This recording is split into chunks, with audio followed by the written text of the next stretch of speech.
임금님, 옆에 배신자가 있어요. 오랜 가뭄에 백성의 뼈마저 말라가던 날, 백성을 위해 기우제를 올리러 산사를 찾은 임금의 행차가 산속 암자에 닿자마자 7살 동자승이 가마 앞을 막아섰습니다. 임금 옆의 대신들은 경악을 금치 못하고 병조판서 박승도는 당장 저 아이를 끌어내라며 불같이 호통을 쳤습니다. 그런데 임금은 아이의 눈을 가만히 들여다봅니다.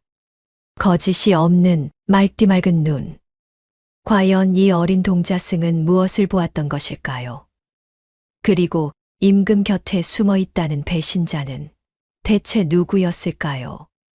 사연 시작 전 구독 한 번만 눌러주신다면 그곳으로 행운이 가득 깃들기를 바라겠습니다.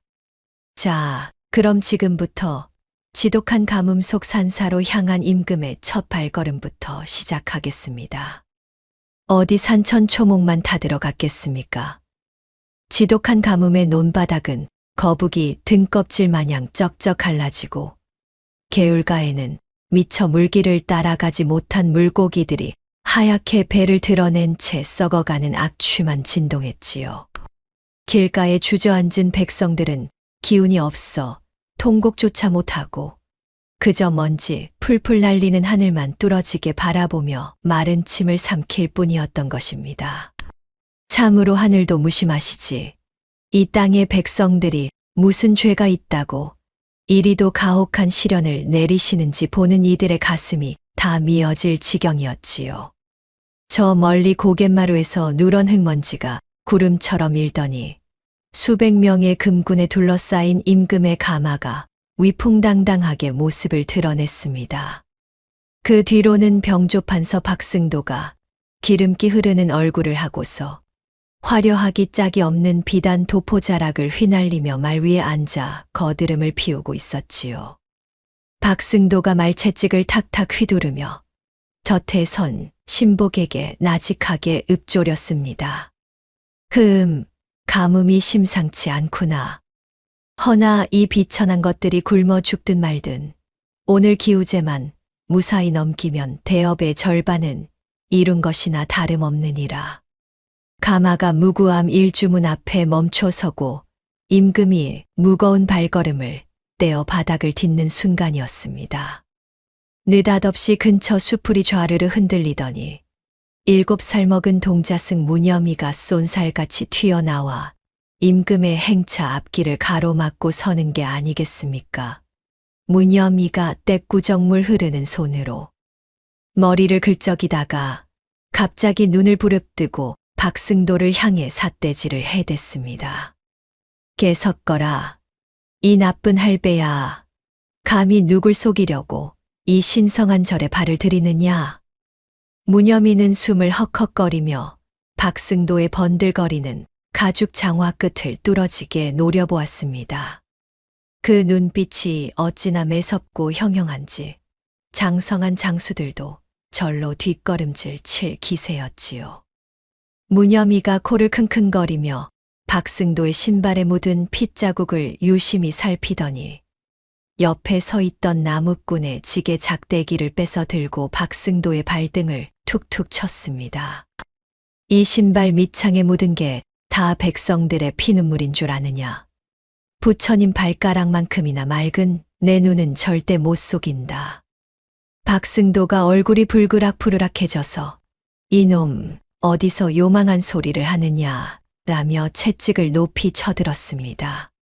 그 서슬퍼런 기세에 주변 사람들이 혼절할 듯 놀랐으나 무념이는 오히려 임금의 붉은 골룡포 자락을 두 손으로 꽉 붙잡고는 목청이 터져라 소리를 질렀습니다. 임금님, 이 할배 말 믿지 마세요. 잡아먹으려고 옆에 붙어 있는 거예요. 저번에 제가 봤단 말이에요. 무념이가 임금의 소매를 흔들며 절박하게 외치자 임금의 눈썹이 파르르 떨리기 시작했습니다.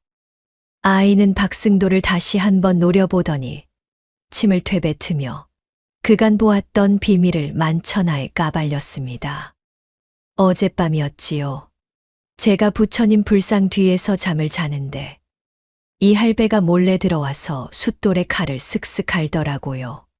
그러면서 내일이면 이 칼로 용의 목을 치리라 하고 혼잣말을 하는 걸 제가 똑똑히 들었단 말입니다.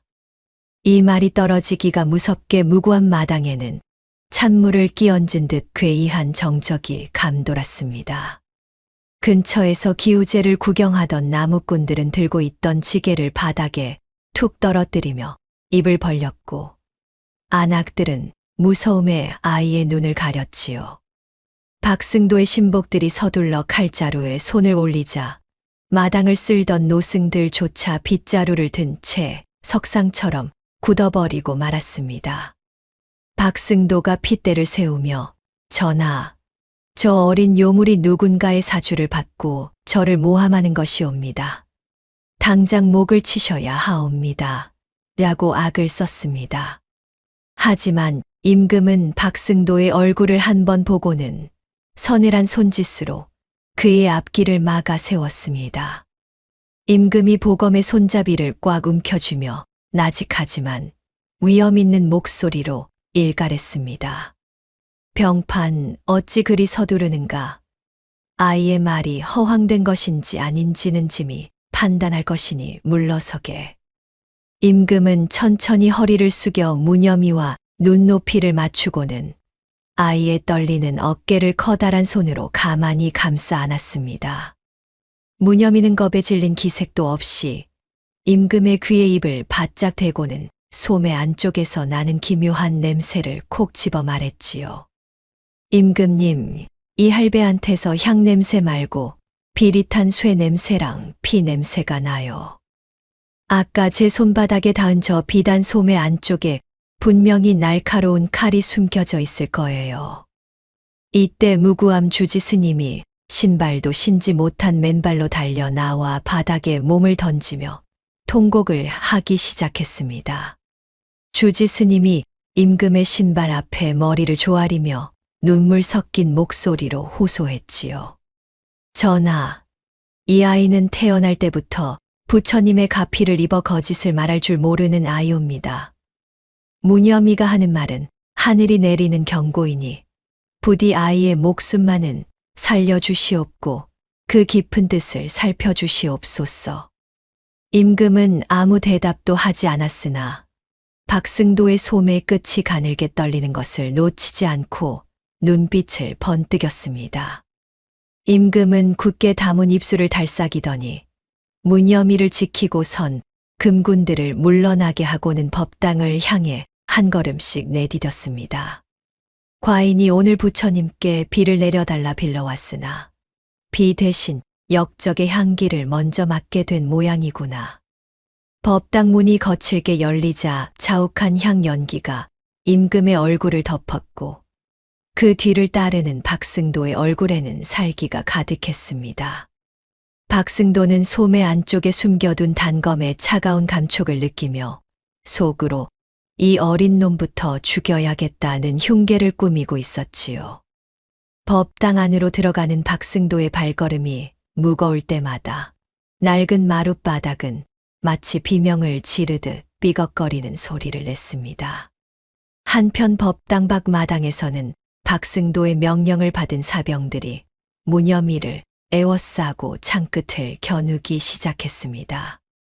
무념이는 겁도 없이 혀를 낼름 내밀며 창쟁이 아저씨들, 부처님이 다 보고 계신다 라며 호통을 쳤지요. 금군들과 사병들 사이에 팽팽한 긴장감이 흐르고 아이의 목숨이 경각에 달린 일촉즉발의 상황이 벌어진 것입니다. 박승도의 신복 하나가 무념이의 입을 틀어막으려 거친 손을 뻗자 아이는 그 손을 콱 깨물어 버렸습니다. 아야 소리를 지르며 신복이 나동그라지는 순간 무구함 뒷산에서 까마귀 떼가 비명을 지르며 하늘로 솟구쳐 올랐지요. 그 불길한 날갯짓 소리에 백성들은 가슴을 졸이며 발을 굴렀고 암자 마당은 금방이라도 피바람이 불 것처럼 흉흉해졌습니다. 예불이 시작되자 고즈넉한 법당 안에는 목탁 두드리는 소리만 공허하게 울려 퍼졌고 박승도는 부처의 인자한 눈등 아래서 사리를 숨긴 채 위선적으로 고개를 깊숙이 숙이고 있었지요. 겉으로는 나라의 안녕을 비는 충신인 척했으나 그 소갈맹이는 시커멓게 타버린 숯검정보다 더 지독한 영모의 불길이 이글이글 일렁이고 있었던 것입니다. 박승도가 속으로 내까리며 비릿하게 입술을 비틀었지요. 부처가 보고 있으면 어쩔 것이냐. 내일이면 이 나라의 주인은 내가 될 터인데. 관아 창고로 끌려간 무념은 차가운 흘바닥에 짐짝처럼 팽개쳐졌으며 뒤따라 들어온 박승도의 수하들은 창고 벽의 창날을 벅벅 긁어대며 소름 끼치는 쇳소리를 내어 아이의 기를 죽이려 들었지요. 그 날카로운 소리가 어두컴컴한 창고 안에 메아리 칠 때마다 어린 무념의 가녀린 어깨는 낙엽마냥 파르르 떨리며 바닥에 바짝 엎드려질 수밖에 없었답니다. 박승도의 신복이 낄낄거리며 창끝을 무념의 코앞까지 들이밀었습니다. 요망한 놈, 내 놈의 혀가 언제까지 놀려지나 보자꾸나.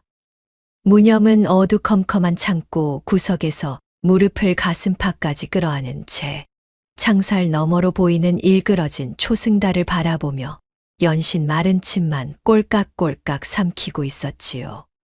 밖에서 들려오는 파수병들의 거친 숨소리와 저 멀리 산짐승의 울음소리가 뒤섞여 들어오니 7살 어린 가슴이 얼마나 졸아붙었을지 짐작이나 가시겠습니까? 무념이 창밖을 향해 가늘게 속삭였지요. 박승도의 신복은 창고 문을 군화발로 쾅 하고 걷어차며 이놈, 누구의 사주를 받고 임금을 능멸했느냐 라고 입박질렀고 아이의 머리 위로 천장에 쌓인 먼지가 눈송이처럼 하얗게 쏟아져 내렸지요. 그 서슬퍼런 호통에 쥐새끼 한 마리도 얼씬 못할 지경이었으나 무념은 눈가에 맺힌 눈물을 훔치며 입술을 꽉 깨물어 비명을 참아냈던 모양입니다. 신복이 무념의 멱살을 잡아채며 으르렁거렸습니다. 당장 바른 대로 되지 못할까? 배후가 누구냐 말이다. 무념은 무서운 협박에도 대답 대신 가슴 속에 품고 있던 작은 염주알을 떨리는 손가락으로 하나씩 돌리며 스님에게 배운 신법을 떠올리려 애를 썼답니다. 입속으로 가느다란 연부를 외우는 아이의 모습은 거친 파도 앞에 위태롭게 서 있는 등불 같았으나 그 눈망울만큼은 여전히 밤하늘의 별처럼 맑고 또렷하게 빛나고 있었지요. 아이가 눈을 질끈 감으며 마음속으로 되뇌었지요. 부처님, 제발 저 사람들의 마음속에 든 악귀를 쫓아주세요. 법당 앞마당에서는 주지 스님이 거적대기를 깔고 앉아 무념의 결백을 주장하며 밤새도록 절을 올리는 고행을 시작했으니 그 정성이 하늘에 닿을 듯 절절했지요. 늙은 스님의 굽은 등이 달빛 아래서 파르르 떨리는 것을 본 어린 승려들은 차마 그 모습을 보지 못하고 소매로 눈물을 닦으며 함께 바닥에 엎드려 울음을 터뜨렸답니다. 주지 스님이 바닥에 머리를 찌우며 목이 메어 외쳤습니다. 전하, 저 아이는 제 목숨보다 소중한 제자이옵니다. 부디 아이의 결백을 믿어주시옵소서. 박승도는 임금의 침소 밖을 교활한 뱀마냥 서성이며 전하, 저 어린 요물의 헛소리에 현혹되지 마시고 당장 혀를 뽑아 기강을 바로잡으소서 라고 거듭 주장하며 임금을 강하게 압박했지요. 이 결은 굳게 닫힌 문 너머로 들려오는 박승도의 목소리에서 충성심보다는 조급함과 살기를 먼저 읽어내고 있었습니다. 박승도가 짐짓 충성스러운 척 가증스럽게 말을 이었지요. 전하의 안위가 곧 나라의 안위이거늘 어찌 저런 미천한 것의 말을 귀담아 들으시나이까. 임금 이결은 등잔불 아래서 병서를 읽는 척했으나 사실 그 눈길은 글자 위에 머물지 못하고 자꾸만 무념이 언급했던 피 냄새와 향내를 떠올리며 정신이 아득해졌지요. 책장을 넘기는 이결의 손가락 끝이 미세하게 파르르 흔들리는 것을 보니 마음속에 이미 거대한 의구심의 파도가 치고 있는 게 아니었겠습니까? 이결이 낮은 목소리로 혼잣말을 중얼거렸습니다. 어린아이가 어찌 병판의 소매 안쪽을 그리도 정확히 짚어냈단 말인가. 참으로 기이한 일이로다. 한밤중 창고 밖에서는 무념을 조용히 처리하기 위한 박승도 일당의 비밀스러운 논의가 오갔고 칼날을 숫돌에 슥슥하는 소리가 담장을 넘어 무념의 귀에까지 닿았답니다. 그 소름 끼치는 금소금은 마치 저승사자가 명부를 넘기는 소리처럼 들려 창고 안에 갇힌 어린아이의 심장을 옥죄며 숨통을 막아오는 듯 했지요. 신복 하나가 숫돌에 칼을 갈며 비릿하게 웃었습니다. 이 칼 한 번이면 저 꼬맹이의 혀도 조용해지겠지. 뒤탈 없이 깔끔하게 처리하세나. 무념은 죽음의 그림자가 다가오는 것을 느끼면서도 무서움에 몸을 떨며 창고 바닥에 흙을 손가락으로 파내어 낮에 박승도의 소매에서 보았던 은밀한 문양을 그대로 그려 넣었지요. 손톱 밑에 흙이 박혀 피가 배어 나오는데도 아랑곳하지 않고 기억 속에 박힌 그 불길한 무늬를 한치의 오차도 없이 땅 위에 새겨 넣고 있었답니다. 무념이 떨리는 손으로 바닥을 긁으며 굳게 다짐했지요. 전하가 오시면 이걸 보여드려야 해. 꼭 보여드려야 해. 무구함 뒤편 울창한 숲에서는 박승도가 몰래 매복시켜둔 사병들이 올빼미 울음소리를 신호 삼아 임금의 침소를 향해 서서히 거리를 좁혀오고 있었습니다. 어둠 속에 몸을 숨긴 그들의 발소리는 낙엽 밟는 소리조차 나지 않을 만큼 은밀했으나 사방으로 퍼지는 살기는 숲속의 짐승들조차 숨을 죽이게 했지요. 우두머리 사병이 손짓으로 신호를 보내며 낮게 명령했습니다. 범이 잠든 틈을 타야 한다. 소리내는 자는 내 손에 죽을 줄 알아라. 주지 스님의 이마에서 흐른 핏방울이 법당 앞마당의 차가운 돌바닥을 붉게 적셨고 그 비통한 모습을 본 어린 승려들은 소매가 다 젖도록 흐느끼며 바닥을 쳤지요. 스님은 이미 정신이 혼미한 와중에도 제자를 지켜주지 못한 못난 스승의 죄를 탓하며 모진 바람에 흔들리는 등불처럼 위태롭게 불호를 외고 있었던 것입니다. 스님이 갈라진 목소리로 애처롭게 기도했지요. 무념아, 관세음보살, 부디 저 아이만은 살려주시옵소서. 박승도는 자신의 방에서 영모가 성공한 뒤에 조정 개편안을 붓으로 갈겼으며 아이를 죽인 뒤 주지 스님까지 요물과 공모했다는 죄를 씌워 멸문시킬 계획을 세우고 있었지요. 병판인 내가 조정을 장악하면 그 누구도 감히 입을 열지 못하리라 하며 비릿한 웃음을 짓는 박승도의 입가에는 오만함이 가득했답니다. 박승도가 붓을 던지듯 내려놓으며 가소롭다는 듯 중얼거렸습니다. 감히 내 대업을 방해해. 그 대가는 너희 모두의 목숨이다. 창고 문틈으로 새어 들어오는 서늘한 밤바람은 마치 저승사자의 차가운 숨결처럼 무념의 가녀린 목덜미를 스치고 지나갔지요. 아이는 몸을 최대한 웅크리며 스님과 임금을 속으로 불러보았지만 돌아오는 것은 텅 빈 창고의 공허한 메아리와 파수꾼의 거친 기침 소리뿐이라 참으로 가슴 아픈 밤이었답니다. 무념이 덜덜 떨리는 몸을 감싸 안으며 나직히 읊조렸습니다. 정적만이 가득한 산사의 밤, 곧 터져 나올 폭풍전야의 긴장감이 기우제의 향내보다 더 진하고 무겁게 사방을 뒤덮고 있었습니다. 깊은 산 중에 삼경산경이라 하면 산짐승조차 숨을 죽이고 만물이 깊은 잠에 빠져들 무렵이 아니겠습니까? 하지만 임금 이결은 잠자리에 드는 대신 겹겹이 둘러친 내관들의 눈을 피해 야행복으로 갈아입고는 홀로 창고 뒷문으로 발걸음을 옮겼지요. 발소리 하나 내지 않고 그림자처럼 움직이는 그 뒷모습에서는 한 나라의 군주로서 짊어진 고뇌와 진실을 향한 서슬퍼런 투지가 고스란히 느껴지는 듯했답니다. 창고 문 앞에 다다른 이결이 녹슬어 삐걱거리는 빗장을 조심스레 들어 올리자 서늘한 밤바람이 먼저 안으로 밀고 들어가 먼지 가득한 공기를 휘저어 놓았지요. 이결이 어둠을 뚫고 창고 구석으로 다가가니 볏짚 한 줌에 몸을 의지한 채 웅크리고 잠든 무념의 작은 몸뚱이가 보였답니다. 이결은 아이가 놀라 비명이라도 지를까 염려되어 커다란 손으로 무념의 입을 살며시 가리고는 다른 손으로 아이의 어깨를 조심스럽게 흔들어 깨웠지요.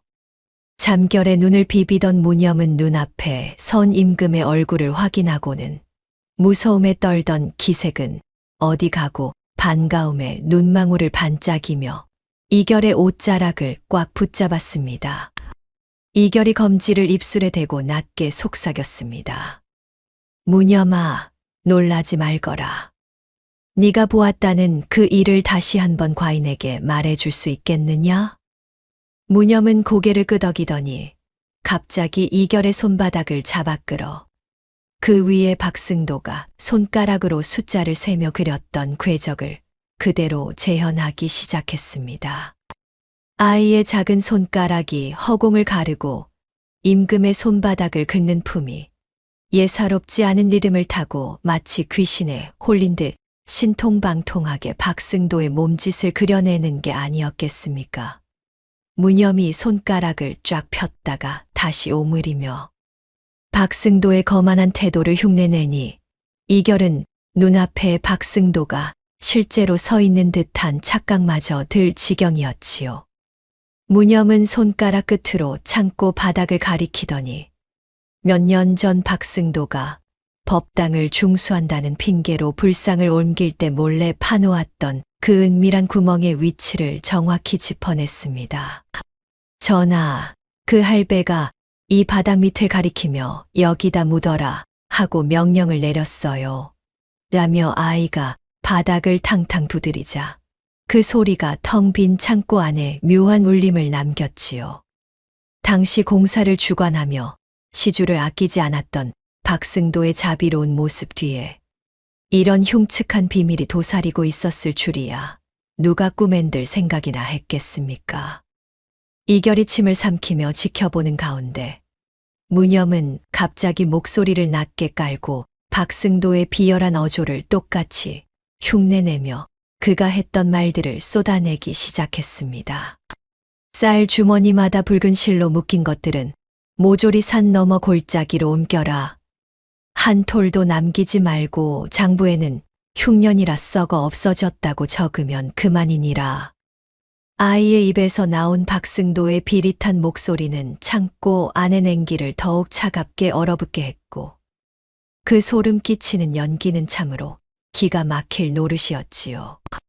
무념이 읊는 숫자와 곡식 주머니의 특징들은 이결이 그토록 찾으려 애썼으나 흔적조차 발견하지 못했던 실종된 굴량미의 행방과 정확히 일치했습니다. 쌀 1000가마니를 100가마니라 속이고 나머지를 빼돌렸다니. 이결은 분노로 인해 전신이 부르르 떨리는 것을 느끼며 아이가 뱉은 숫자들을 하나하나 머릿속에 새겨 넣었습니다. 나라의 창고는 비어 백성들이 굶어 죽어가는데 그 피 같은 곡식을 가로채 사병을 기르려 했다는 사실에 이결의 가슴은 불덩이를 삼킨 듯 뜨거워졌지요. 이결은 아이의 때 묻은 머리를 가만히 쓰다듬으며 이 작은 동자승이야말로 탐욕으로 얼룩진 조정에서 하늘이 자신에게 보내준 유일하고도 맑은 증인임을 확신했습니다.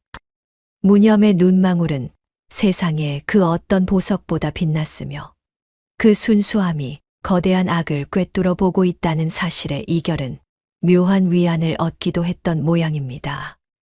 이결이 아이의 눈을 똑바로 응시하며 단호하게 말했지요. 무념아, 네가 오늘 과인과 백성을 살렸구나. 참으로 장하고 고맙다. 그때였습니다. 창고 밖에서 갑자기 횃불의 붉은 일렁임이 벽면을 타고 들어오더니 멀리서 박승도의 날카로운 목소리가 들려오기 시작하는 게 아니겠습니까? 창고 안을 샅샅이 뒤져라. 혹여나 쥐새끼 한 마리라도 얼씬거리는 자가 있다면 그 자리에서 목을 쳐도 좋다. 박승도의 명령의 발소리가 점점 가까워지자 이결은 황급히 무념을 옆구리에 끼고 창고 구석에 쌓인 눅눅한 집더미 뒤로 몸을 숨겨 숨을 죽였지요. 무념은 긴박한 상황에서도 당황하지 않고 이결의 귀에 입술을 바짝 대고는 평소 쥐들과 놀며 찾아냈던 법당 바닥에 헐거운 나무 판자 위치를 조심스레 알려주었습니다. 아이는 전하, 이 밑에 구멍이 있어요. 쥐들이 들락날락하는 곳인데 사람이 지나가도 남을 만큼 커요. 라며 손가락으로 판자 틈새를 콕 짚었지요. 밖에서는 박승도의 신복들이 창고 문을 열기 위해 열쇠를 맞추는 금속성 소리가 들려와 숨 막히는 긴장감이 볏짚 사이로 스며들고 있었답니다. 이결이 아이의 안내를 받아 판자를 힘껏 들어 올리자 법당 중수 때 박승도가 사람들의 눈을 속여 몰래 파놓았던 깊고 어두운 지하 통로가 아가리를 벌리듯 나타났습니다. 눅눅한 흙내음과 곰팡이 냄새가 훅 끼쳐 올라왔으나 이결은 주저하지 않고 무념을 먼저 내려보낸 뒤 자신도 몸을 낮추어 그 어둠 속으로 뛰어들었지요. 판자가 다시 제자리로 덮이는 찰나 창고 문이 쾅 하고 열리며 박승도의 횃불이 허공을 휘저었으니 참으로 천운이 따랐다고밖에 할 수 없었답니다. 지하 통로 안으로 내려간 사람은 허리를 잔뜩 굽힌 채 축축한 흙벽을 짚으며 어둠 속을 기어갔고 머리 위에서는 박승도의 장화가 바닥을 내리치는 둔탁한 진동이 그대로 전해졌지요. 어디로 숨었단 말이냐? 반드시 찾아내라. 라는 박승도의 호령이 천장을 울릴 때마다 흙가루가 이결의 어깨 위로 쏟아져 내렸습니다. 무념은 이결의 소매를 꼭 붙잡은 채 발소리 하나 내지 않고 짐승처럼 민첩하게 어둠 속을 헤쳐나갔으니 그 담력이 참으로 대단했지요.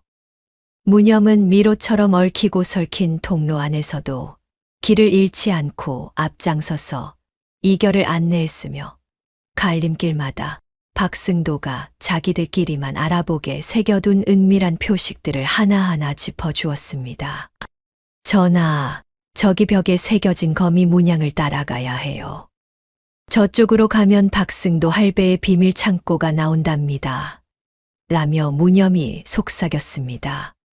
아이의 안내에 따라 깊숙이 들어가면 들어갈수록 산 속의 한기보다 더 서늘한 배신의 흔적들이 이결의 발밑에서 밟히고 있었던 것입니다.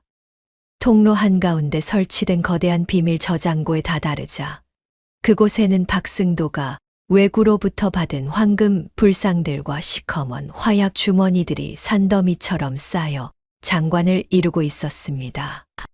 달빛조차 들지 않는 지하에서 번뜩이는 황금의 광채는 나라를 팔아 배를 채우려 했던 박승도의 추악한 탐욕을 증명하듯 기괴하게 빛나고 있었지요.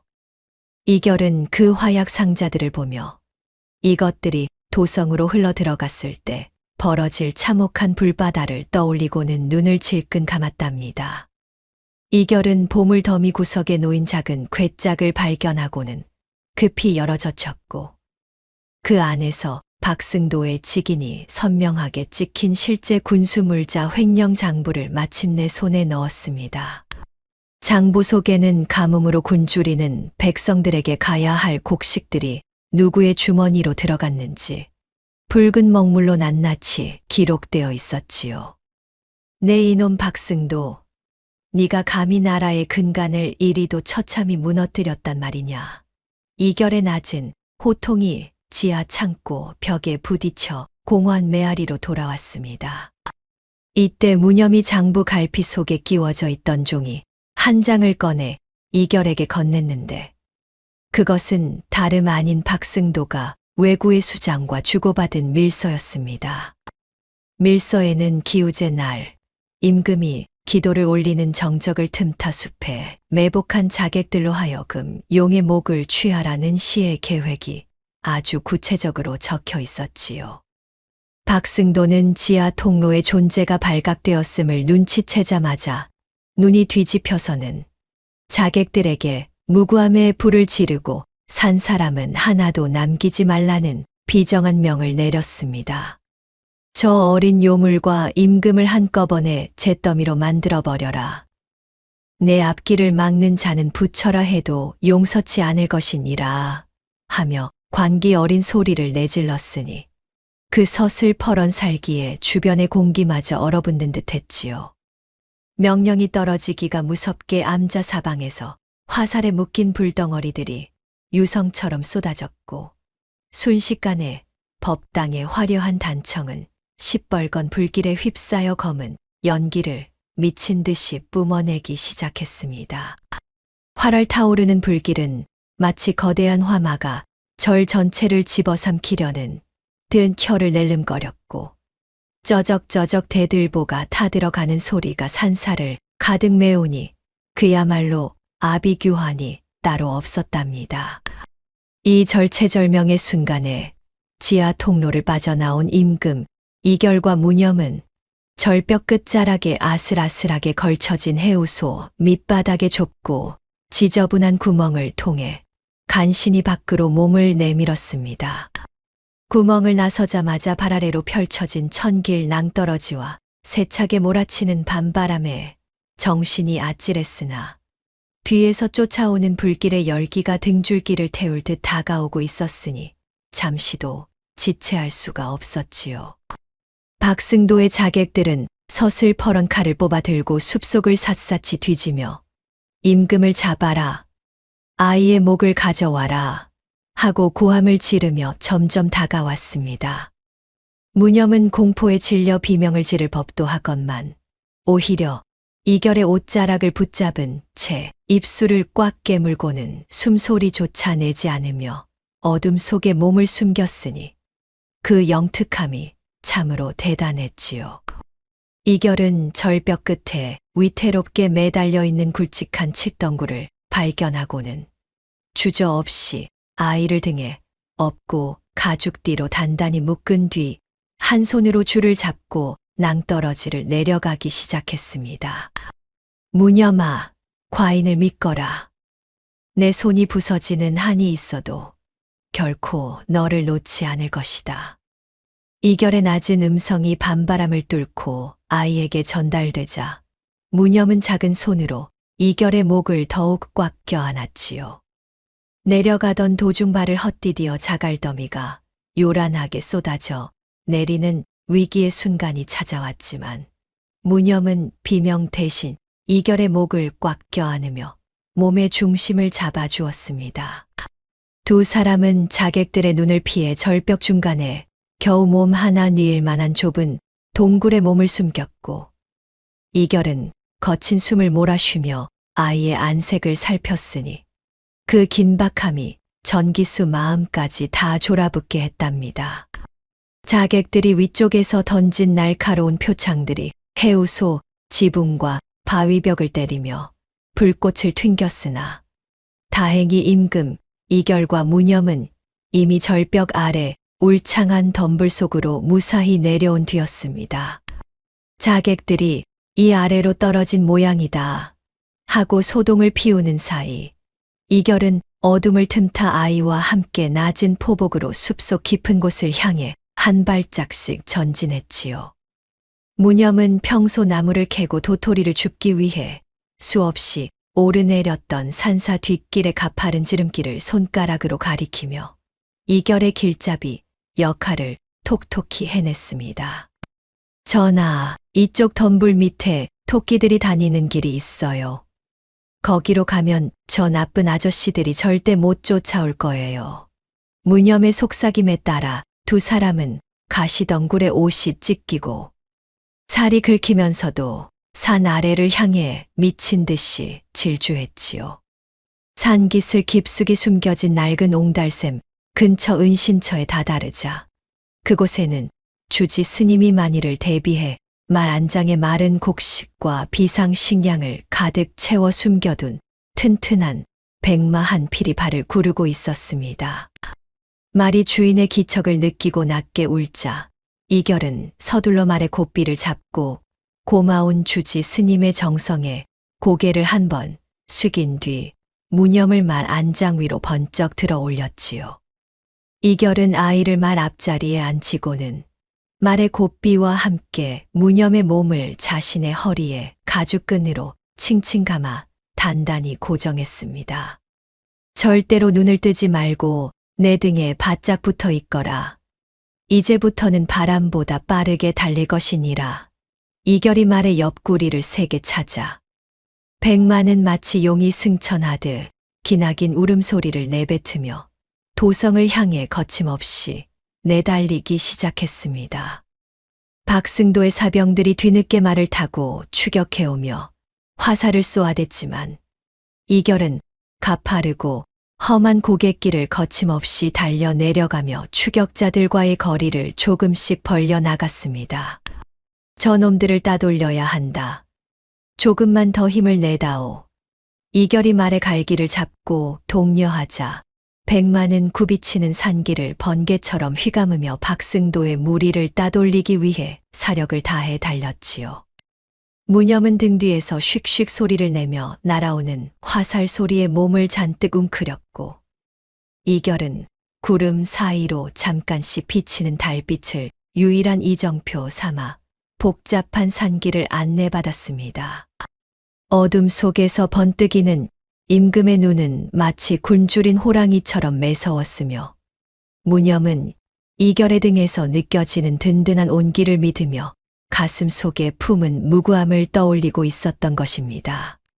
산길을 겨우 빠져나온 두 사람은 강가 풀숲에 미리 대기시켜둔 작은 뗏목을 발견하고는 지체 없이 말을 태우고 삿대를 저어 거센 물살에 몸을 맡겼습니다. 추격하던 사병들이 강가에 도착했을 때는 이미 뗏목이 강 한복판으로 흘러가 포위망을 완전히 뚫어낸 뒤였으니 참으로 아슬아슬하고도 통쾌한 탈출이 아니었겠습니까? 박승도는 강가에 서서 멀어지는 뗏목과 임금의 뒷모습을 바라보며 분노에 못 이겨 들고 있던 칼을 휘둘러 주변의 수양버들, 나무들을 마구 베어 넘겼습니다. 네 이놈들, 땅끝까지 쫓아가서라도 반드시 죽여버리겠다. 박승도가 내지르는 단발마 같은 고함이 강물 위로 공허하게 울려 퍼졌지만 뗏목은 유유히 물결을 타고 도성의 새벽을 향해 나아갔답니다. 이결은 흔들리는 뗏목 위에서 젖은 옷을 짜내며 품속에 깊이 감춰두었던 박승도의 장부와 밀서가 물에 젖지 않았음을 확인하고는 비로소 긴 한숨을 내쉬었습니다. 무념아, 이제 살았구나. 이 장부 하나에 우리 백성 수만 명의 목숨이 달렸단다. 이결이 아이의 손을 꼭 잡자 무념은 임금의 품에 고개를 묻으며 안도의 눈물을 흘렸고 강가 너머로는 푸르스름한 새벽빛이 밝아오고 있었습니다. 다음 날 해가 중천에 뜰 무렵 도성 성문 앞은 기우제의 소식을 기다리는 백성들과 박승도가 미리 배치해둔 사병들의 서슬퍼런 눈초리가 뒤섞여 묘한 긴장감이 흐르고 있었지요. 박승도는 이미 임금이 산사에서 요물에게 홀려 정신이 나갔다는 헛소문을 장터 곳곳에 퍼뜨려 민심을 어지럽혀 놓았으니 성문을 지키는 병사들의 창끝이 평소보다 더 날카롭게 번뜩이는 것은 어찌 보면 당연한 일 아니었겠습니까? 백성들은 상감마마께서 정말로 큰 병이 드신 게냐며 서로의 눈치만 살피고 있었고 그 불안한 공기는 한여름의 열기보다 더 무겁게 도성 전체를 짓누르고 있었던 것입니다. 그때였습니다.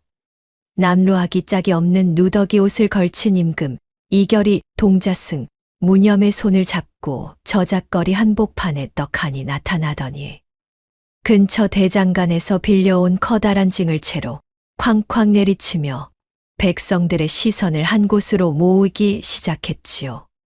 자, 도성 백성들은 모두 이리로 모여 과인의 말을 들어라.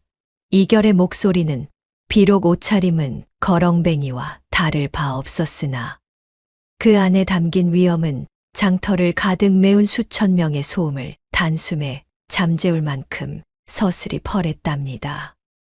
징소리가 둥둥 울려 퍼질 때마다 구경꾼들이 구름대처럼 몰려들었고 사람들은 저분이 진정상감마마란 말이냐며 입을 다물지 못했지요. 이 소식을 들은 박승도가 군사들을 거느리고 달려와 이 미친 노인네와 요사스러운 꼬마를 당장 체포하라. 감히 상감마마를 사칭하다니 목숨이 아깝지 않으냐 라고 길길이 날뛰며 호통을 쳤습니다. 박승도의 얼굴은 금방이라도 사람을 잡아먹을 듯 험악하게 일그러져 있었고 그의 칼날이 이결의 목을 향해 번뜩이는 찰나 백성들은 비명을 지르며 뒷걸음질 쳤지요. 하지만 이결은 눈 하나 깜짝하지 않고 품 안에서 피 묻은 굴량미 장부와 외구의 직인이 찍힌 밀서를 꺼내 하늘 높이 지켜들었으니 참으로 기가 막힌 반전이 아니겠습니까? 이결이 장부를 흔들며 내 이놈 박승도, 네가 감히 백성들의 피 같은 곡식을 가로채고 외구와 내통하여 이 나라를 팔아먹으려 했느냐? 라고 사자후를 토해내자 장터는 일순간 쥐 죽은 듯한 정적에 휩싸였습니다. 박승도는 당황하여 저건 다 가짜다. 누군가 나를 모함하려고 만든 위조 문서란 말이다. 라고 악을 썼지만 떨리는 그의 목소리는 이미 죄를 자백하는 것이나 다름없었지요. 백성들은 임금의 손에 들린 그 붉은 먹물이 바로 자신들이 굶주리며 흘렸던 눈물임을 직감하고는 하나둘씩 주먹을 불끈 쥐며 박승도를 노려보기 시작했답니다. 바로 그 순간 평상 위로 껑충 뛰어오른 무념이가 갑자기 허리에 손등을 딱 얹더니 박승도의 거만한 걸음걸이와 목소리를 소름 끼치도록 똑같이 흉내 내기 시작하는 게 아니겠습니까? 에헴, 백성들이 굶어 죽든 말든 내 창고만 채우면 그만이지. 이 장부의 쌀들은 모두 내 사병들의 뱃속으로 들어갈 것이니라. 무념이의 입에서 박승도 특유의 비열한 웃음소리와 거만한 말투가 터져 나오자 지켜보던 백성들은 모두 경악하며 서로의 얼굴을 쳐다보았지요. 아이는 박승도가 평소 거드름을 피울 때 짓던 곰보 자국 섞인 표정까지 완벽하게 재현하며 그의 추악한 내면을 연극하듯 까발렸답니다. 무념이가 자 보아라. 이 할배가 부처님 뒤에서 칼을 갈며 전하를 시해하겠다고 속닥거린 것도 내가 똑똑히 들었단 말이다. 라고 쩌렁쩌렁하게 외치자 참다 못한 백성들의 분노가 폭발했습니다. 장터 여기저기서 저런 만고의 역적을 보았나 하는 욕설이 터져 나왔고 굶주림에 자식을 잃은 안악들은 바닥에 뒹구는 돌멩이와 썩은 채소를 집어 박승도를 향해 던지기 시작했지요. 박승도의 사병들이 창을 휘둘러 백성들을 막으려 했으나 성난 파도처럼 밀려오는 군중의 기세에 밀려 오히려 자신들이 포위당하는 꼴이 되고 말았으니 이보다 더 통쾌한 광경이 어디 있겠습니까? 이결은 그 혼란 속에서도 기품을 잃지 않고 장부의 내용을 조항별로 하나씩 큰 소리로 읽어 내려가며 박승도의 죄상을 낱낱이 공표했습니다. 쌀 1,000가마를 100가마로 속였고 그 차익으로 외구의 조총을 사들였으니 이것이 영모가 아니고 무엇이란 말이냐. 이결의 고발이 이어질 때마다 백성들은 땅을 치며 통곡하거나 이를 갈며 분노를 표출했지요. 박승도는 아니야. 저 꼬마가 나를 홀린 것이야. 라고 비굴하게 변명했으나 이미 민심은 박승도의 화려한 관복을 갈기갈기 찢어버릴 듯 흉흉하게 타오르고 있었던 모양입니다. 다급해진 박승도가 전하를 사칭하는 자를 죽여라 라고 외치며 직접 칼을 뽑아 무념이를 베려 달려들었지만 분노한 백성들이 던진 돌멩이 수십 개가 그의 머리와 어깨를 강타했습니다. 네 이놈, 어린아이에게 무슨 짓이냐. 라는 고함과 함께 대장간 사내들이 망치를 들고 앞길을 막아서자 천하의 박승도도 비틀거리며 뒷걸음질 칠 수밖에 없었지요. 비단 옷은 흙탕물에 젖어 넝마가 되었고 머리띠가 풀려 산발이 된 박승도의 몰골은 영락없이 저승 길목에 선 망령처럼 보였으니 참으로 샘통이었답니다. 때마침 이결의 지시를 받은 친위대와 금군들이 도성 성문을 부수고 들이닥치며 상감마마를 보호하라. 역적 박승도를 체포하라. 라고 외치며 장터로 밀려 들어왔습니다. 박승도는 도망치기 위해 말에 올라타려 애를 썼으나 성난 백성들이 말의 고삐를 붙잡고 늘어지는 바람에 결국 진을바닥에 얼굴을 처박으며 처참하게 굴러떨어지고 말았지요. 박승도의 사병들도 대세가 기운 것을 눈치채고는 무기를 버리고 바닥에 엎드려 목숨을 구걸했으니 한때 조정을 호령하던 박승도의 위세가 단 한 명의 아이와 임금의 진실 앞에 무너지는 순간이었던 것입니다. 이결은 진을투성이가 된 박승도의 면전에 대고 서늘하게 말했습니다. 판서, 그대가 흘린 백성들의 피눈물이 오늘 그대의 목숨을 거두러 왔구나. 오포를 가져와 저자를 묶어라. 금군들이 거친 손길로 박승도의 관대를 벗기고 포승줄로 꽁꽁 묶자 백성들은 저놈을 능지처참하라 며 소리를 질렀지요. 박승도는 그제야 사태의 심각성을 깨닫고 바들바들 떨며 전하 살려주시옵소서. 제가 잠시 귀신에 홀렸나 보옵니다. 라고 울며불며 매달렸으나 이결은 차가운 눈빛으로 외면할 뿐이었답니다.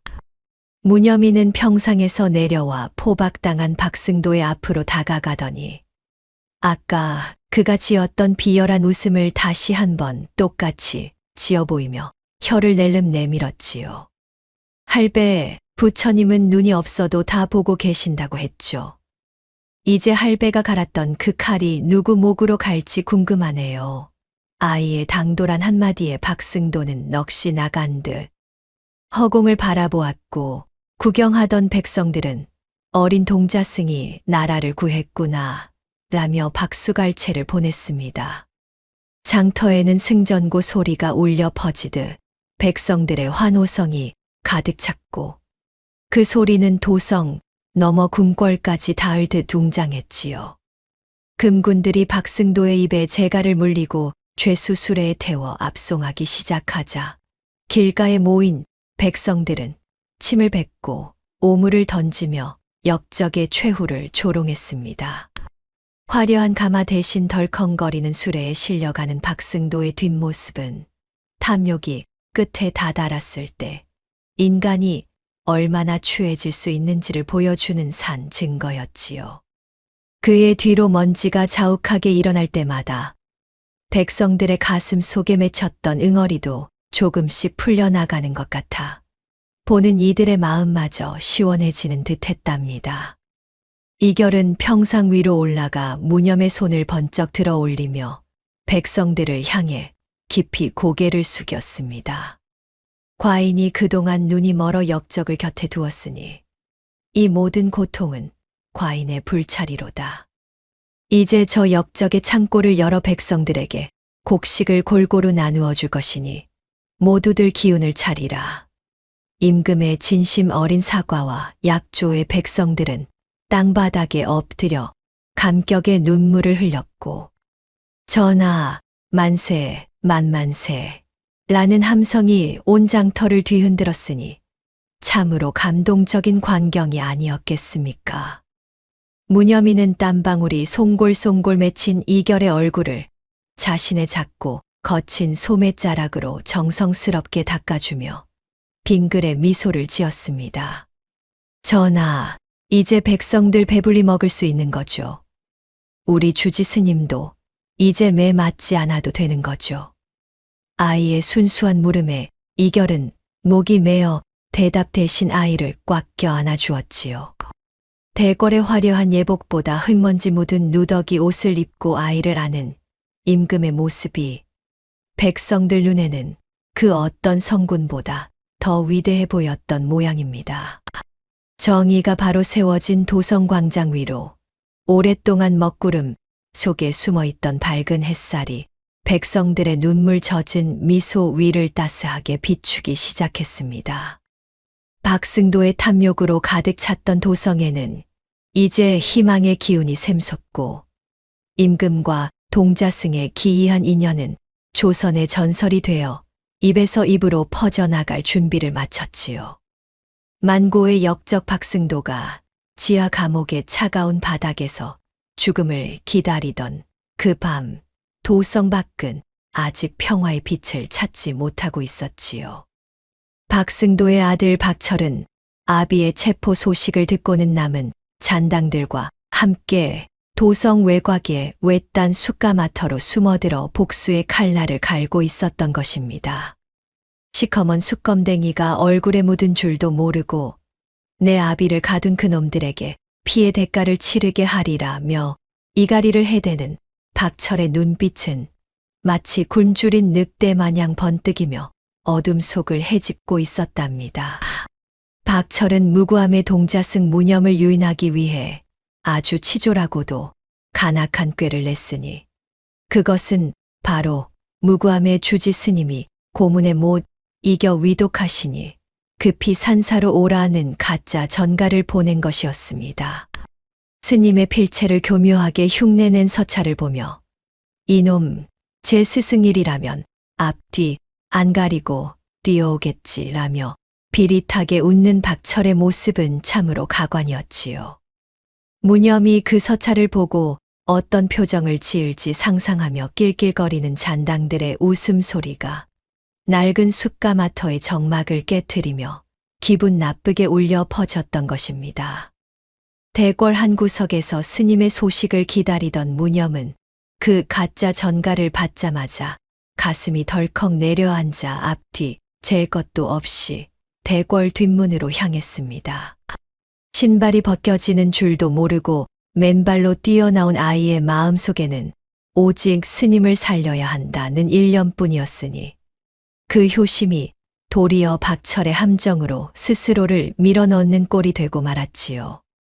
무념이 성문 밖 어두운 숲길에 들어서자마자 매복해 있던 박철의 수아들이 자루를 씌워 아이를 낚아챘고 비명 한 번 지르지 못한 채 무념은 차가운 자루 속에서 박철의 아지트로 끌려가게 되었답니다. 다음 날 동이 트기도 전 임금 이결의 침소 창틀에는 비수가 하나 꽂혔는데 그 끝에는 아이의 목숨을 담보로 한 피 묻은 협박문이 매달려 있었습니다. 해질녘까지 역적 박승도를 석방하고 장부를 불태우지 않으면 동자승의 머리를 함에 담아 보내겠노라는 끔찍한 문구를 본 이결의 손은 분노로 부들부들 떨렸지요. 이결은 협박문을 구겨쥐며 감히 아이의 목숨을 가지고 과인을 능멸하려 들다니 라며 사자호를 토해냈고 그 서슬퍼런 위험에 곁에 있던 내관들은 숨소리조차 내지 못한 채 바닥에 엎드려 바들바들 떨 뿐이었답니다.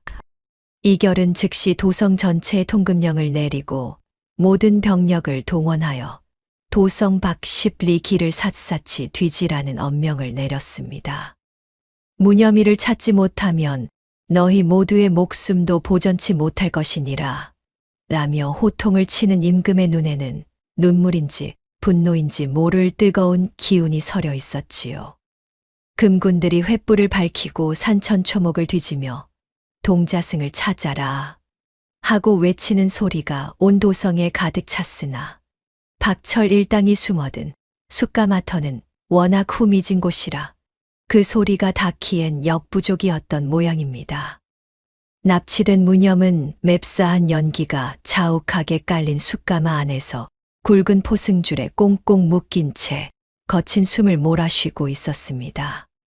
시커먼 숯가루가 아이의 고운 승복을 더럽히고 코끝을 찔렀지만 무념은 스님, 전하 하고 나직히 읍 조리며 마음속으로 관세음보살을 외우고 있었지요. 아이의 작은 손목은 거친 밧줄에 쓸려 붉은 피가 배어 나왔으나 무념은 무서움을 참으려 입술을 꽉 깨물며 숯가마 밖에서 들려오는 박철 일당의 비열한 목소리에 귀를 기울였답니다. 박철은 시뻘겋게 달궈진 쇠인두를 무념의 눈앞에서 휘두르며 내 놈의 맑은 눈이 우리 아비를 망쳤으니 오늘 내 그 눈을 지져버리겠다. 라고 소리를 지르며 위협했습니다. 뜨거운 인두의 열기가 아이의 뺨에 닿을 듯 말 듯 지나갈 때마다 자글자글 소리가 나는 것 같아 보는 이의 가슴을 철렁하게 만들었지요. 박철이 광기 어린 눈으로 살려달라고 빌어보거라. 그럼 조금은 덜 아프게 해주마. 라며 비웃었으나 무념은 눈을 부릅뜨고 박철을 빤히 응시하며 오히려 당당한 기세를 잃지 않았습니다. 무념은 뜨거운 인두의 열기 앞에서도 당황하지 않고 오히려 박철의 등 뒤에 아슬아슬하게 쌓인 숯더미가 금방이라도 무너질 듯 위태로운 광경을 가만히 지켜보았습니다. 할배 아저씨, 저 숯더미가 무너지면 아저씨도 무사하지 못할 텐데 어쩌죠? 라며 무념이 툭 던진 말에 박철은 흠칫 놀라 뒤를 돌아보았으나 이내 요망한 놈이 끝까지 새를 놀리는구나 라며 씩씩거렸지요. 하지만 아이의 눈빛은 흔들림 없이 그 위태로운 균형을 꿰뚫어 보고 있었고 무념은 속으로 탈출할 기회만을 엿보며 부처님의 가호가 닿기를 빌고 있었던 것입니다. 임금 이결은 집무실에 지도를 펼쳐놓고 박승도 일가가 과거에 사들였던 비밀 안가와 숲속 별서들의 위치를 하나하나 짚어가며 아이의 행방을 추적했습니다. 저자들이라면 관아의 눈이 닿지 않는 후미진 곳을 택했을 터. 그래, 바로 이곳 숯가마터로구나. 이결은 박승도 가문의 문서들을 뒤져 알아낸 장소의 붉은 점을 찍고는 직접 칼을 챙겨 들었지요. 이결은 지도 위에 놓인 촛불을 훅 불어 끄고는 과인이 직접 가서 저 간악한 무리의 목을 치리라며 어둠 속으로 몸을 날렸으니 참으로 대단한 기계가 아니겠습니까? 숯가마 밖에서는 박승도의 잔당들이 최후의 발악을 위해 몰래 들여온 화약을 점검하며 임금의 군대와 맞설 마지막 준비를 마쳤습니다. 조정이 우리를 버렸으니 우리도 조정을 불태워버리자 라며 술잔을 부딪히는 그들의 목소리에는 자포자기한 자들의 도끼가 가득 서려 있었지요. 화약 냄새가 연기 속에 섞여 들며 일촉즉발의 긴장감이 감도는 가운데 그들은 임금이 여기까지 찾아올 줄은 꿈에도 모른 채 승리를 장담하며 비릿한 웃음을 지어 보였답니다. 무념은 손발이 묶인 채로도 포기하지 않고 바닥에 떨어진 날카롭고 거친 숯 조각을 발가락으로 집어 가마 벽면에 주지 스님만이 알아볼 수 있는 암호를 새기기 시작했습니다. 스님, 제가 여기 있다는 걸 꼭 알아주셔야 해요. 아이는 발등에 경련이 일어날 정도로 힘을 주어 숯가마 구석구석에 자신의 흔적을 남겼지요. 손끝 하나 움직이기 힘든 상황에서도 아이는 기지를 발휘하여 구원의 손길이 닿을 길목을 미리 닦아두고 있었으니 그 영특함은 하늘이 내린 선물이라 해도 과언이 아니었답니다. 밤을 꼬박 새워 산을 뒤지던 금군 중 하나가 숯가마로 향하는 숲길목 가시덩굴에 걸린 무념의 누더기 승복 조각을 발견하고는 즉시 임금에게 수색호를 보냈습니다. 전하, 여기 동자승에 옷자락이 걸려 있사옵니다. 라는 외침에 이결은 말머리를 돌려 거침없이 숲을 헤치며 달려왔지요. 찢어진 승복 조각에 묻은 핏자국을 본 이결의 심장은 마치 칼로 도려내는 듯 아팠으나 그 통증을 박철을 향한 분노로 승화시키며 더욱 세차게 말채찍을 휘둘렀던 것입니다. 이결은 갑옷을 챙겨 입고 직접 말을 몰아 숫가마터가 있는 험한 산길로 뛰어들었으며 그 뒤를 따르는 금군들의 횃불은 마치 거대한 부룡이 산을 오르는 듯 장관을 이루었습니다. 무념아, 조금만 기다리거라. 이 아비 같은 과인이 곧 당도할 것이니라. 이결의 목소리가 산울림처럼 퍼져나갈 때마다 숲속의 짐승들도 길을 비켰지요. 험한 바위와 덤불을 헤치고 나가는 임금의 기세는 그 어떤 자객보다도 매서웠으며 이제 박철 일당과의 피할 수 없는 정면 충돌만이 남아 있었답니다. 박철은 임금의 군대가 횃불을 밝히고 다가오는 소리를 듣자 눈이 뒤집혀서는 무념을 숯가마 밖으로 끌어내어 절벽 끝에 서 있는 고목나무의 줄을 매달아 높이 매달아 버렸습니다. 전하, 더 가까이 오면 이 아이를 절벽 아래로 떨어뜨리겠소. 당장 내 아버지를 풀어주시오. 박철이 칼을 들어 무념을 매단 밧줄을 겨누자 임금의 행렬은 일순간 멈춰 섰지요. 공중에 매달린 채 바람에 위태롭게 흔들리는 무념의 작은 몸을 보며 지켜보던 금군들도 숨을 죽인 채 발만 동동 굴렀답니다. 어둠 속에서 무념의 작은 몸은 밤바람에 위태롭게 흔들렸고 아이의 발등에는 가시덩굴에 긁혀 맺힌 핏방울이 달빛을 받아 붉게 번뜩이고 있었습니다. 박철 일당의 칼날이 무념의 목숨을 겨누고 있는 절체절명의 순간 구름 사이로 비치는 차가운 달빛만이 이 비극적인 광경을 묵묵히 지켜보고 있었지요. 과연 이 위태로운 절벽 위에서 무념의 운명은 어떻게 될는지 산 전체는 아이의 생사를 두고 숨 막히는 정적 속에 휩싸여 있었답니다.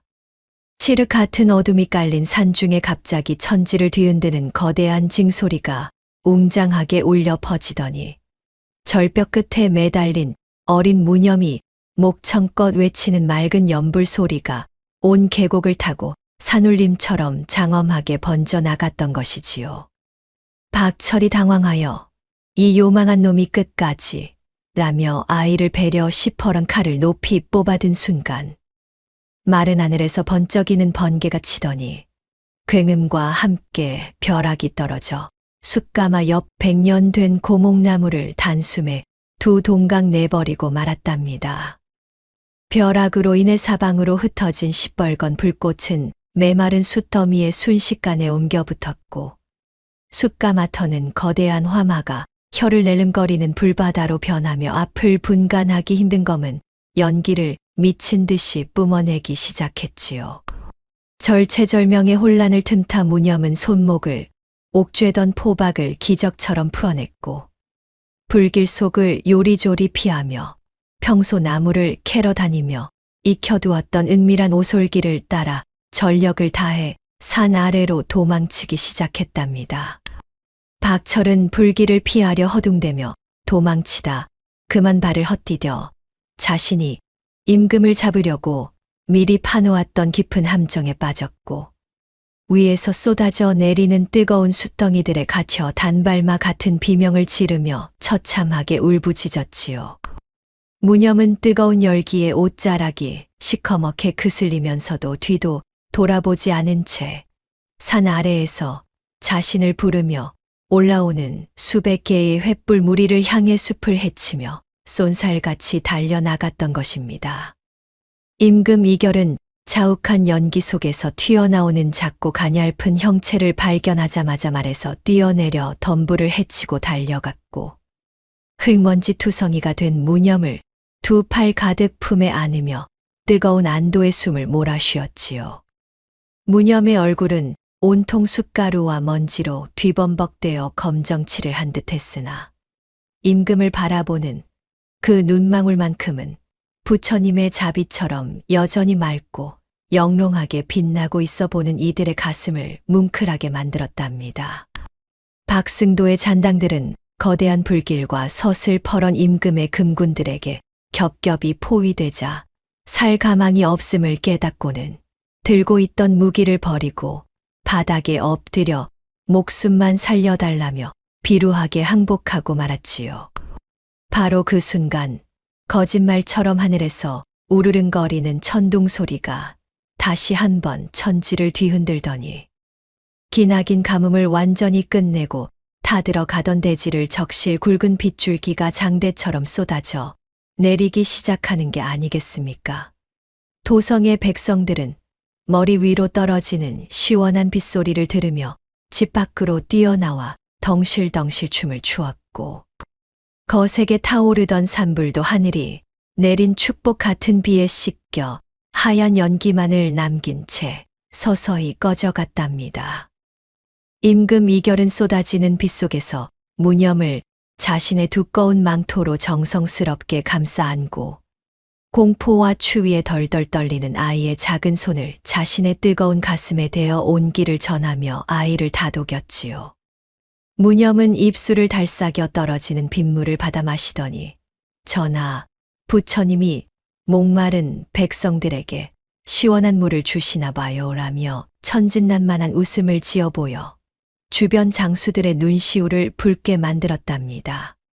비에 젖은 험한 산길을 천천히 내려오는 임금의 행차 뒤로 온 나라를 어지럽혔던 박승도, 일당의 추악한 영모는 내리는 빗물에 씻겨 내려가는 오물처럼 흔적도 없이 사라져 가고 있었던 것이지요. 대지를 적시는 웅장한 빗소리는 마치 죽어가던 조선을 다시 살리는 생명의 북소리처럼 천지에 울려 퍼졌고 산사의 평화와 백성들의 희망이 비로소 다시 움트기 시작한 참으로 기막힌 밤이었답니다. 이래가 지난 장날 도성 저작거리에는 시퍼런 칼날을 든 망나니가 덩실덩실 춤을 추고 온 백성이 모인 가운데 만고의 역적 박승도 부자의 목이 떨어지는 참형이 엄격히 집행되었으니 참으로 인과응보의 법도가 이리도 무서울 줄이야 누가 짐작이나 했겠습니까? 단칼에 떨어진 역적의 머리를 보며 백성들은 침을 뱉고 울분을 토해냈으며 그동안 박승도의 위세에 눌려 숨조차 크게 쉬지 못했던 양민들은 이제야 비로소 가슴을 펴고 하늘이 살아 계신다 라며 목이 터져라 소리를 질렀던 것입니다. 임금 이결은 박승도가 백성들의 고혈을 짜내어 몰래 지어두었던 화려한 비밀 별서를 단숨에 헐어버리라 명하였고 기와 한 장 돌덩이 하나 남기지 않고 무너뜨리는 그 웅장한 소리에 백성들의 맺힌 한도 함께 씻겨 내려가는 듯 했지요. 이결은 무너진 별서의 잔해를 바라보며 곁에 선 대신들에게 탐욕으로 세운 집은 모래성보다 허망한 법이니 너희는 오늘의 이 먼지 구덩이를 거울 삼아 나라를 다스리라며 서슬퍼런 훈계를 내렸고 그 위엄의 대신들은 고개를 들지 못한 채 바닥만 바라보았답니다. 별서를 헐어낸 그 거친 제목들은 버려지지 않고 고스란히 도성 저작거리로 옮겨졌으며 탐욕의 상징이었던 나무 기둥들은 이제 백성들에게 곡식을 나누어 줄 거대한 구휼 창고의 뼈대가 되어 다시 세워졌으니 이보다 더 장한 일이 어디 있겠습니까?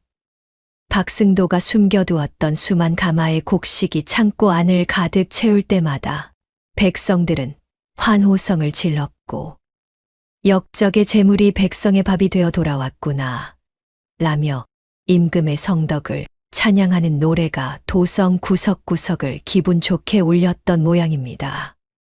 한편 박승도가 무고한 법당 아래 몰래 파놓았던 그 음침한 비밀 통로는 다시는 간악한 무리가 악용하지 못하도록 집채만 한 바위돌로 입구를 꽝 막고 단단히 봉인하였답니다.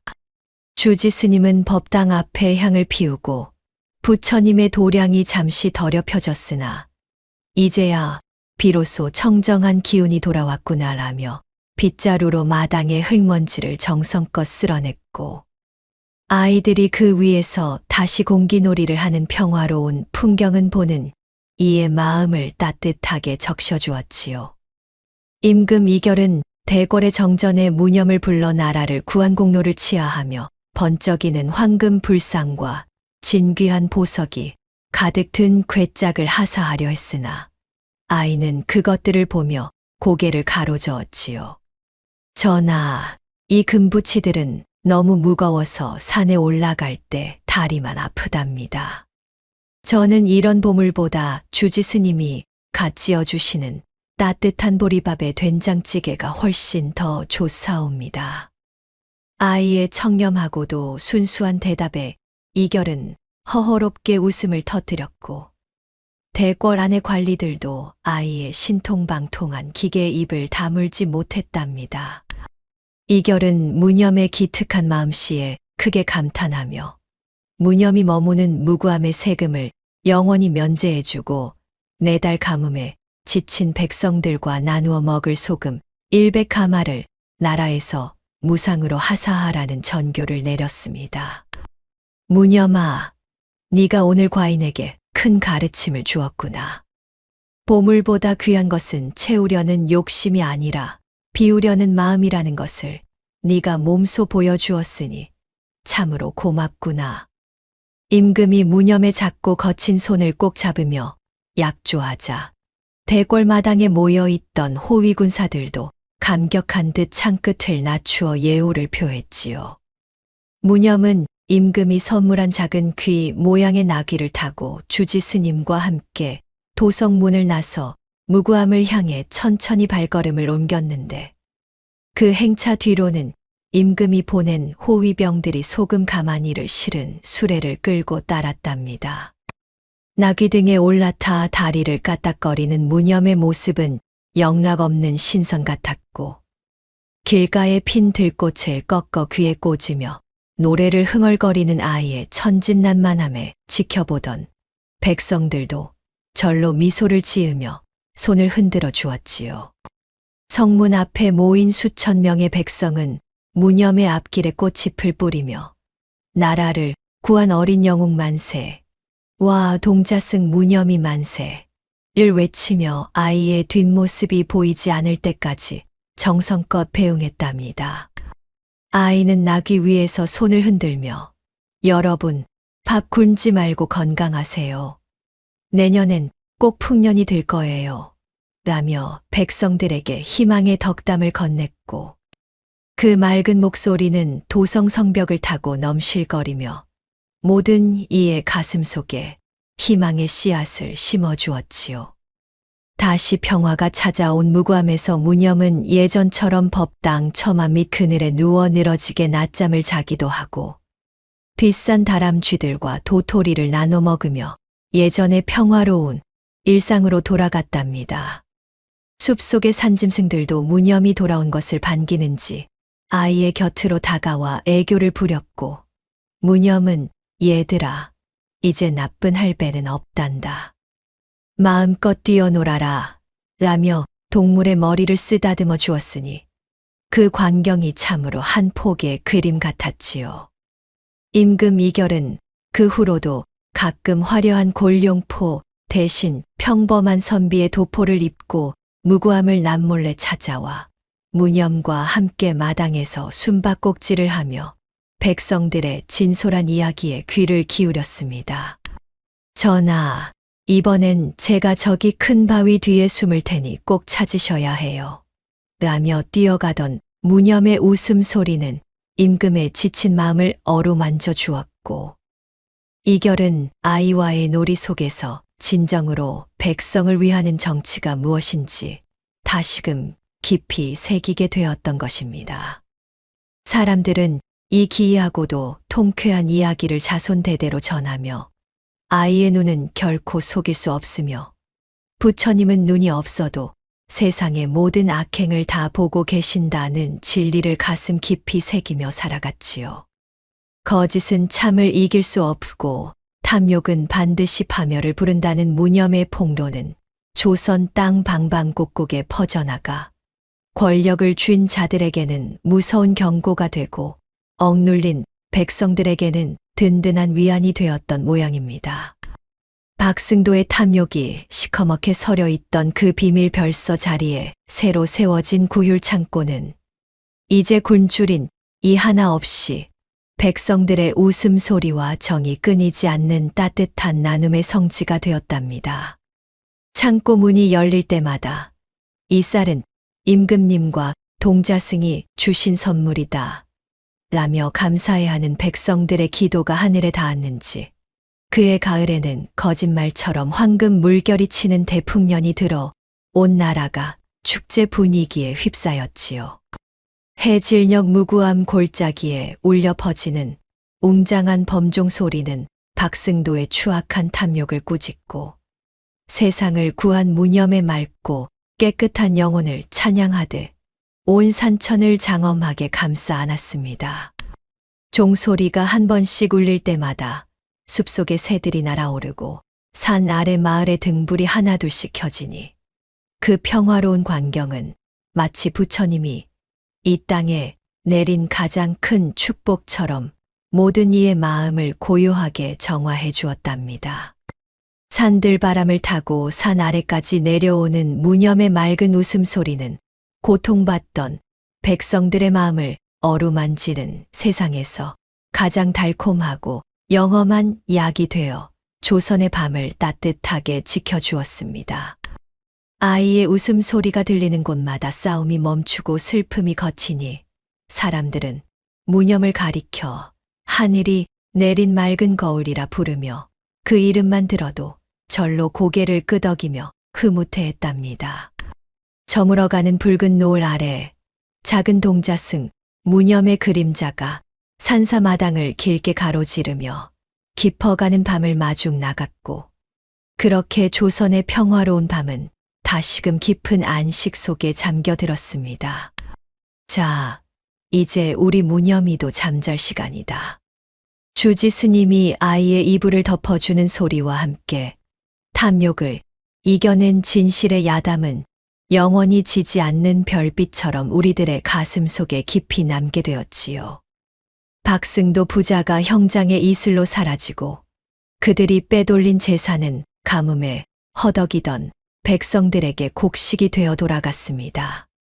임금은 나라를 구한 무념을 대궐로 데려가려 했습니다. 벼슬을 내리고 비단옷을 입히고 평생 부귀영화를 누리게 해주고 싶었지요. 그러나 무념은 고개를 절레절레 흔들며 말했습니다. 궁궐은 숨바꼭질할 데가 없어서 심심해요. 저는 절로 돌아갈래요. 임금은 한참을 웃다가 결국 아이의 손을 놓아주었습니다. 다시 평화로워진 산사. 무념은 예전처럼 나비를 쫓고 부처님 무릎 아래서 낮잠을 자고 스님 몰래 공양간 떡을 훔쳐 먹으며 해맑게 웃습니다. 거창한 권력도 날카로운 칼도 치밀한 계략도 결국 아이의 맑은 눈 하나를 이기지 못했습니다. 세상의 모든 거짓은 언젠가 들통나게 마련이고 가장 순수한 것이 가장 강한 법이지요.